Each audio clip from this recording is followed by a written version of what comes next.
Dear iHasCupquake, these are just a couple little things that you can do in Minecraft that have been bugging me a little bit. I love your Oasis series, I love your Aether series, they're all amazing, but it's just a little bit of things that just bug me a little bit, so I figured, you know, I may want to help you a little bit, and maybe you could get to know a little bit more about the basics of Minecraft. So here we go. So you already know how to work water. When you get your water bucket, you already know how to make the infinite pool source by placing it diagonally of each other. But if you want to make a pool and you want it to level it all flat, you can click on the corners like this. Click on this corner and this, and also the corners. Make sure you get all the corners so they come out straight like this. And then do the same thing for this side. Every 2 blocks apart you can always place them, and it fills up the whole pool by itself. Just by filling up the corners, it'll fill up the whole pool by itself. If you want to make the water deeper, just make the first layer flat so all the water can be flat, and then just dig the dirt or cobble or whatever you're using right under it, and you have your pool. Now you can go in it and you can put your fish in there in the koi pond. So the next thing I want to show you is the click and drag. First, if you have a stack of cobblestone, say like you had, you know, a bunch of cobblestone in your inventory and you wanted to quick select it in the top row or the side row only, you can always click in 1.5.2 update, I believe so, and just click and hold it, and hold right click and you can drag it. So you can drag it up and down or diagonally or side to side, even though it's kind of like turdy-ish because I don't have a steady hand, but either way. So, and then if you were to like place it down, like you could double click it, left click, double click, and you can gather all your materials back into one stack. So let's say I wanted to craft a pickaxe, I could always do this, but if I go back over it, it won't do another stack unless I do it again, and I'm still holding it, so it's not doing it. So let go, click and drag, there you go. And then you want to just gather everything, just double click it, and it'll be right in your inventory. Okay, so I gotta make this quick before the Enderman actually do attack. So when you have an Enderman, say you spawn him in, he's just a normal Enderman, you know, until you look him in the eyes. And when you look him in the eyes, he starts to become aggro during the night.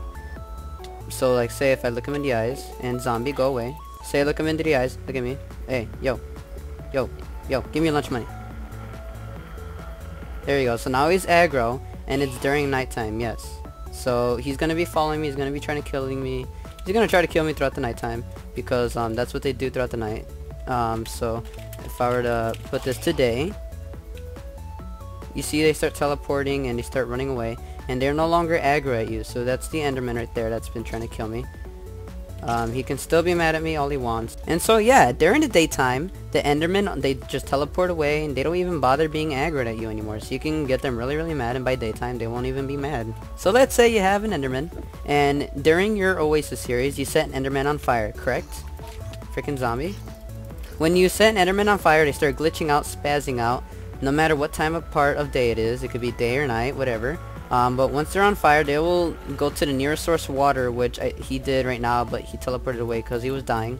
But yes, a fun fact is that Endermen do teleport to the nearest source of water when they are on fire, but because these are like, you know, smallish and they're just like literally right next to me, they're not gonna go to that, so they just spaz out and they leave you, and sometimes they die and sometimes they're alive. Who knows? I don't know.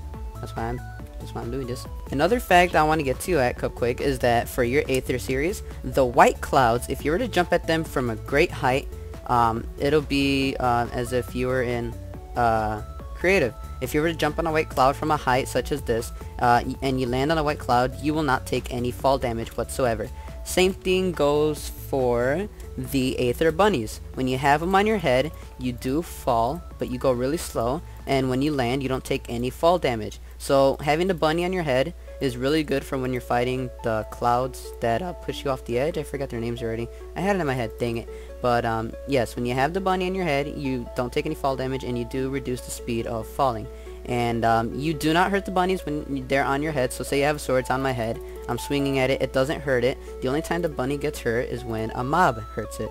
So they do have a little lifespan, but there's plenty of bunnies in the area. You just gotta look for them in a specific area. And the thing with Aether dungeons is that they have 5 mini bosses that lead to the main boss. So while you explore the dungeon, you gotta walk around, fight these mini bosses, and they'll give you a key. Now the way to fight the mini bosses and the big boss is to use pickaxes. Now you can use regular world pickaxes, or you can use Aether world pickaxes. But I just have to say that the pickaxe durability do run out fast depending on the gemstones you are using in the Aether. If you have iron or diamond pickaxes and you try to defeat the blocks, then that will reduce a lot of the health dramatically, and the durability will last a longer while. So you may be able to defeat the mini bosses, but you know, beware, you may want to take a couple, like maybe 3 to 5. Not exactly sure, but yeah, just beware. Another fact is that most of the Aether mods are broken. Some of the dungeons do glitch out. You do lose your items. Most of the time they will give you a gravestone to where you can right click on your gravestone and you can retrieve your items back. But because the game is still in its alpha version, I believe, it's not even in its beta yet, a lot of the mobs and the game itself is a little bit glitchy, so I'm afraid the series won't last as long as you would expect. But you know, it's still a good series. Keep doing it until beta comes out, where you'll be able to do more things. And yes, while you were mining the dungeon blocks. You cannot mine those. Those are scripted, so you can't mine those. And the other blocks you were saying that look like holy stone but just a little bit lighter, I believe those are different stones that you have to mine with a better pickaxe. Correct me if I'm wrong on this, anyone who is going to watch this, but I believe they're just a little bit of a stronger stone and just a little bit lighter. That's all it is. And the thing you can eat is the equivalent of a cobblestone thing. I forgot what that was, the yellow thing that you make to use torches. I totally forgot the name, dang it. But yes, you can eat those, or so a lot of people have said. Cupquake, I love your Oasis series, I really do, but there's a lot of cheating-ish going on with your spawning and stuff. I know you're lazy and you don't want to like mine or anything, or maybe it's just scary, like the nether. You don't want to get glowstone. That's okay. That's okay. But it's just some things you spawn a little bit too much. And a lot of people are complaining about that. Not myself. I never complain about it. I'm just saying, you know, if you can like chill down in it just a little bit. Thank you. I'll give you a cookie. I'll give you a hug. Actually, Red will give you a hug. I'll give Red a hug. What? Wait.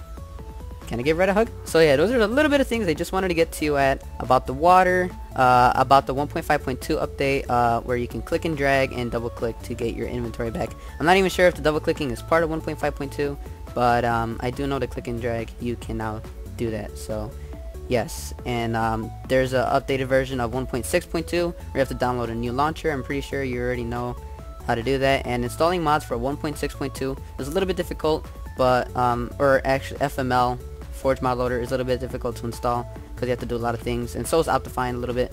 But once you download all that, you know, installing mods is easy. Just drag it into the mod folder, same exact thing as before.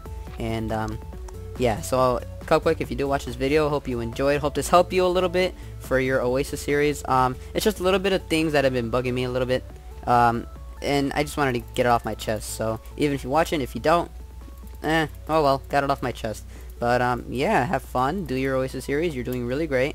And yes, my sexy lady sword said, "What's up?" Walking through the club like, "What up? I got a big sword."